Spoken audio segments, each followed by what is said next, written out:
All right, on today's episode, we got something really cool to share with you because we're not at the concession project. We're actually at Dustin's dad's house because he has a really cool workshop. Now, this home has been nothing short of wonderful opportunities for my team to try new and wonderful things. And now we're at the finishing stages and we have to do the trim. Now, I didn't want to just go to the store and buy some trim. Of course, we have done that for some of the trim, but there's the baseboard that's actually a 4-piece system that we're going to hand build, and we're lucky enough to be at kind of a big workshop. So Dustin is over there right now setting up all the machinery, and we're gonna make a few test pieces just to make sure that we can do this. Because ultimately, when it comes to this home, the beauty of this home, I want to keep it that way, and sometimes you just have to hand make things. This is gonna be fun. Anyone can show up with a hammer and build something. It's really hard to build it properly. There's no reason to be left like this. Absolutely none. An experienced contractor never would have done it. Our goal is to add a new addition that looks like it's always been there. He and his team were the right people for the job. Excellent preparation makes for exceptional application, right? That is really cool. This is not gonna make the TV show, I guarantee it. A lot of what happens with contracting happens behind the scenes. It's not always about swinging the hammer. Don't put that on camera. I understand what you're saying, but the code is the code. You ruined the tape. Sorry, actual work going on. New day, new problems. We've had to shut down the entire site. Trailer got robbed. $12,000 worth of tools got taken. I learned my lesson and therefore I protect my men and we don't play around with these things. I'll help you. Sounds good. Oh really? Do you work quicker without the plaid? Yeah. These guys are gonna drive me nuts. Steak for dinner tonight. Steak tonight. Nice. I'm looking forward to getting at it. Let's do it.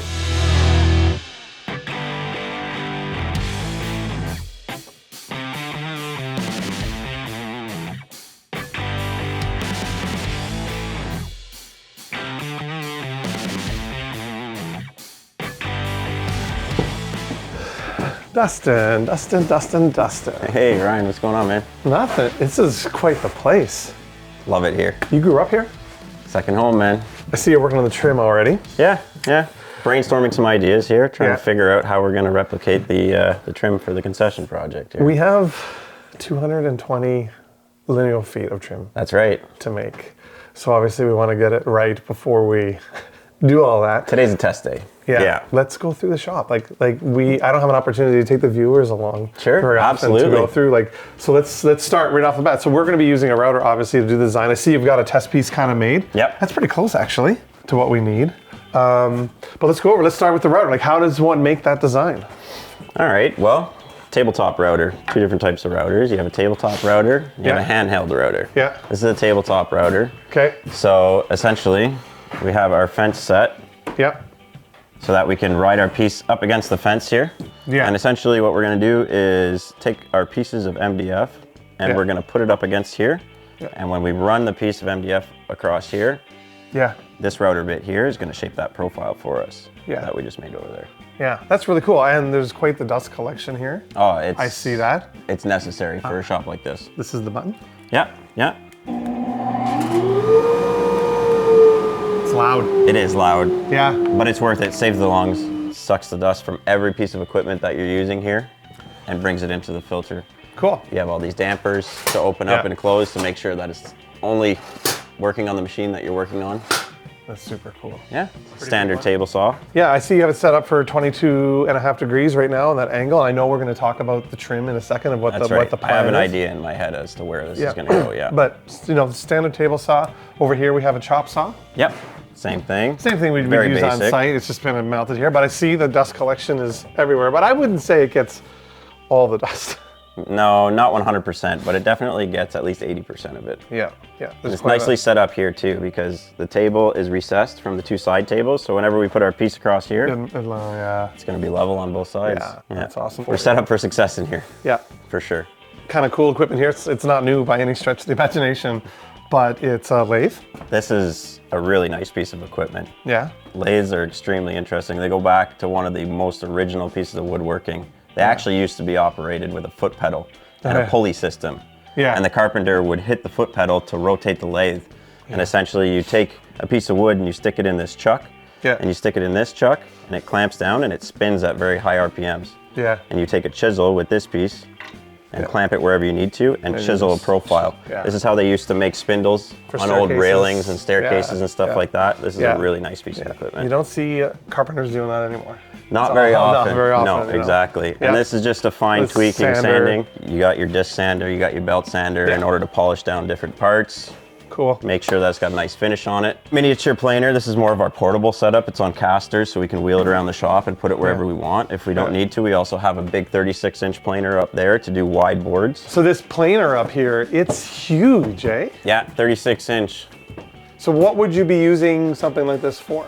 So we'd be using it to plane down rough pieces of lumber. Yeah. Essentially making tabletops or cutting boards or cabinet faces or anything like that that has a rough surface that we need to plane it down to make it smooth. Oh, that's cool. So, I mean, growing up around all this stuff, it must have influenced you quite a bit. Oh, 100%. My dad taught me pretty much everything to do with carpentry wise, whether it be from taking stuff from the sawmill to a finished product or building a structure. He was a heavy influence as to how I was able to, you know, perform in my career and make sure that everything was like top notch. Yeah. Because a lot of people nowadays, they come out of school and they don't have this breadth of knowledge of the shop, right? Because working in a shop, it doesn't really happen too much in schools anymore. No, it really doesn't. And just seeing everything go from rough framing into finishing, and we can able to do that with our own hands is a huge, huge reward at the end. Cool. All right, well, let's go down and let's look at this trim and tell me what you have kind of planned and how we're going to make it. All right, let's get to it.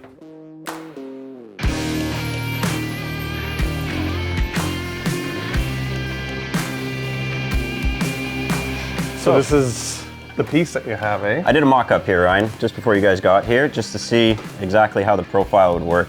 Okay. This would be the router profile right here. I actually grabbed it over there. I saw. This is a router profile, not the one that you use. That's right. But basically how this works is spin here as the wood goes by. Yep. It creates a nice profile, and you can kind of see that profile there. Right? So we need 3 profile, but the problem is we need this, because this is relatively easy to make, and in fact we probably could just buy this. 100%. The problem is in this home is that these profiles are actually more like in the middle of the board. Yep. They're not at the top of the board. And that's where the gears are rolling. Yeah, because... So I need to figure out how to move this profile over into the center of the board. Right. Now, unfortunately, Dad's got a lot of stuff in this shop, but he doesn't have a shaper.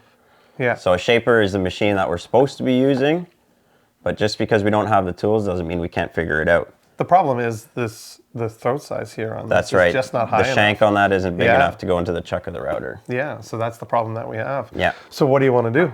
So that's why we have our test pieces. So essentially, I'm going to have to cut this piece at about 2 inches down. Okay. And then we're going to router that profile in it And we're going to... so that it's in the middle. And then we're going to have to glue the piece back together. Yeah. And that's why my saw here is on a bit of an angle, so that when we cut that piece and we glue it back together, it's going to be a ripped scarf joint, if you will, so that it's not a square butt joint. A scarf joint being just on an angle. That's right. But the reason why we can get away with this is because in this heritage home, there's actually like 4 pieces of trim for the baseboard alone. That's right. So you're not going to be able to tell by the time that we've added all the other pieces and caulked it and filled it and sanded it and all of that stuff. It's going to be a 4-piece baseboard by the time we're done. We're going to have our profiled piece, we're going to have our scarf piece, we're going to have our shoe mold piece, and then we're going to have our top. Yeah. And that's it. 4 pieces per baseboard. Yeah. So it's not 220 lineal feet. It's like 900. 880. Yeah. Oh, I rounded up. Okay, let's do it. Dust collection open. Table saw on.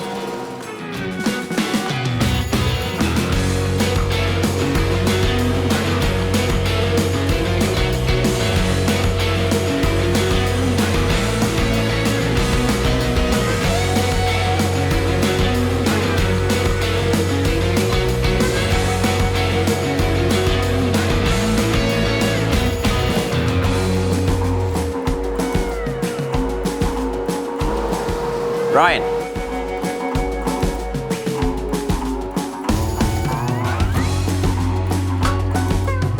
So a scarf joint, it's just a joint It is. on an angle. So because we need to take our profile piece and put that profile in the center, this is going to go against the ground.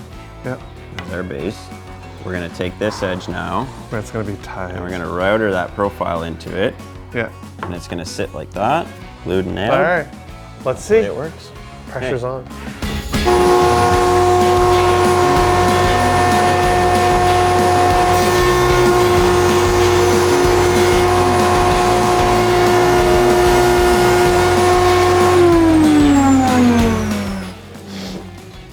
There's our profile.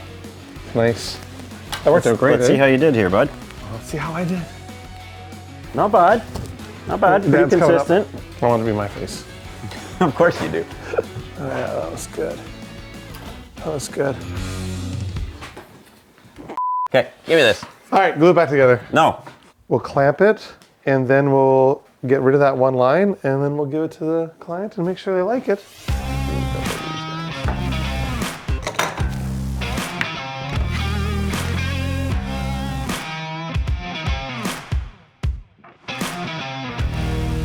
You want to do both pieces? No. Touche pas, là. Don't use your finger. Pourquoi? I wonder why all my work pants look like this. Yeah.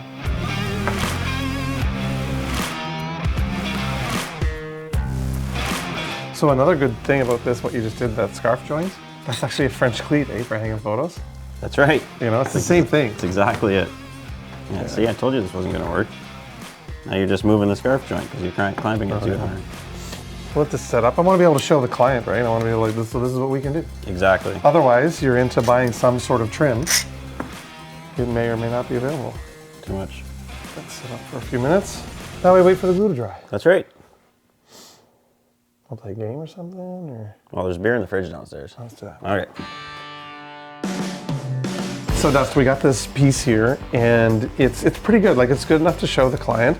We need to do the top band. That's right. We need to do the shoe mold. That's right. And then I will zip this over to the client and let them take a look at it. But I know it's really not much to look at right now. It's a little bit rough right now, Yeah, but once we yeah. give it a nice sanded finish, Yeah. and then we reprime it and we add the other pieces, you're never even going to know that that joint's there. Okay, go ahead, make some. Let's get to it.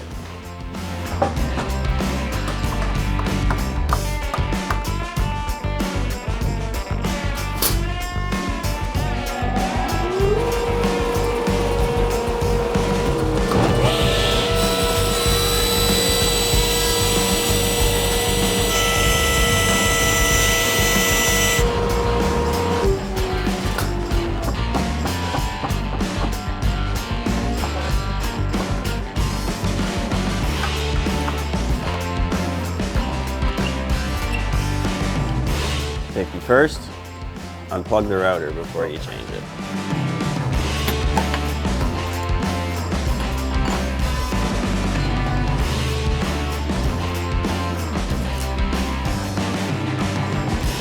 Your dad's got all the tools, eh? Everything, buddy.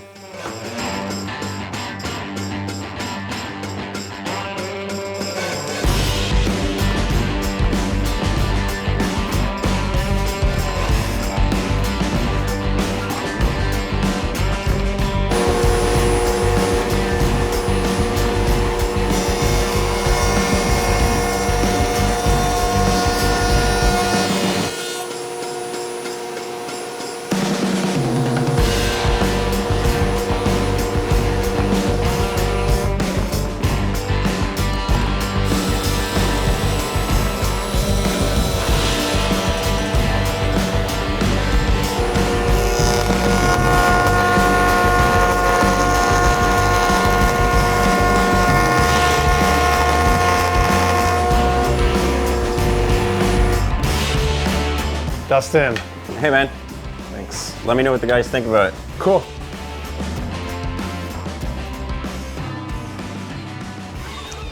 Okay, so this was a really cool experience hanging out with Dustin in the shop. Now, I have all kinds of profiles here. I'm gonna zip over to concessions, show them to the clients, we're gonna make some decisions, and then Dustin has some work to do. Thanks for watching. We are finally on the final stages. Finally on the final, eh? We're doing trim, come with me. So the last time you kind of saw us, we were building the trim. We built what we needed to build, but now we're doing around the windows. And let's take a look at this. This is what we were talking about with how time consuming this trim work is. So we have just a regular casing, right? It's just regular you'd see, but then there's something called a backer band that we have to put on. And Dustin was putting this on. You see that this is where the small details really matter. This is our miter line. We want to follow that miter line the whole way through. See, there's just, look at that. Just a little lip. So I gotta go down to the saw, I gotta cut this, put this in, then we need to fill all of our nail holes and we need to paint all of this. This is super time consuming. I gotta recut this piece. Why? It's too long. No, it's not. Yeah, it's too long. Ben, no. Ben, oui, it's too long. Why are you so defensive? How much longer is it? Why are you so defensive, Dustin? I'm trying to back up Abdul here. How long? Listen, a mistake was made. How long is too and long? I'm going to Ryan Fixie. This is what the whole show's about, is Ryan going around. Calm down. What is it that you were doing anyway? Moving trim. Go move some more trim. Go Well, move then some more move trim. out of my way so I can go move some trim. Come on, I gotta fix this thing.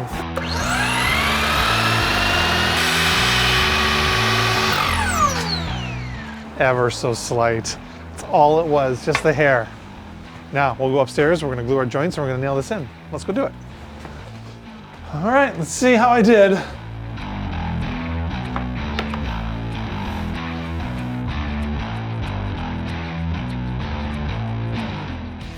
Perfect. So, a lot of times what will happen in these colder climates where we are, if you don't glue your miters, they will split apart as it gets colder and drier and warmer and more humidity. It just makes a big difference to take 2 seconds and glue every joint. And then I don't have to be back here next year trying to caulk it. I use too much glue, don't tell Dustin.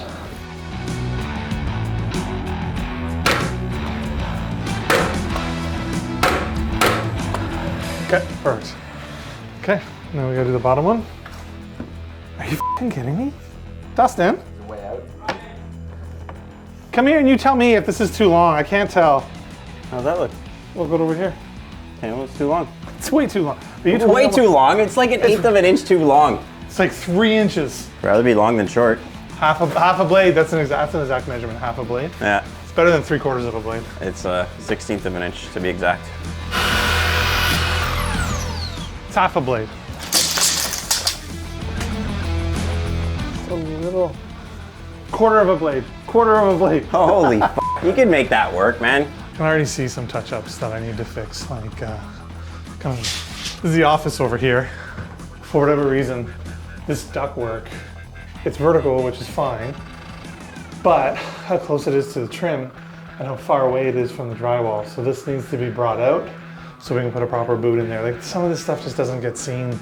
You know, there's so many moving parts at new renovation. So now this has to be tuned up, but it gets worse than that. Come on over here, look at this one.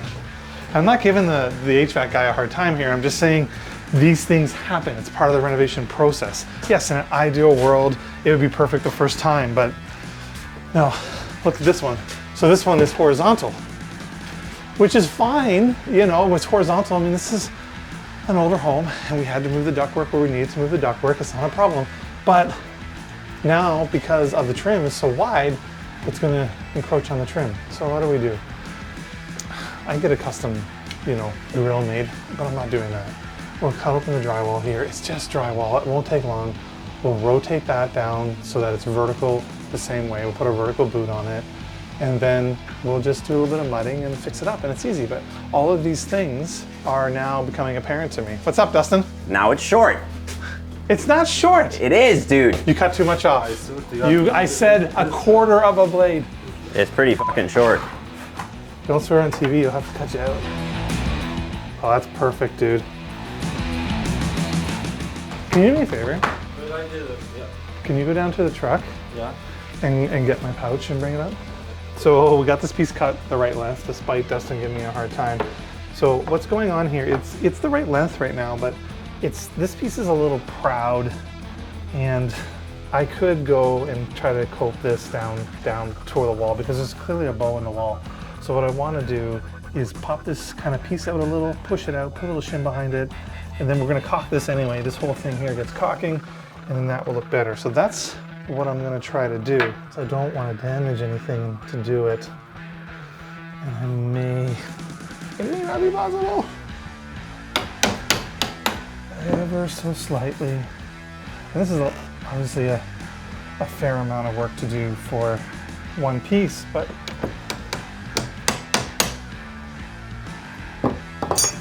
so now And this piece goes on. See, now that's much nicer. This takes forever to get just right. Nice.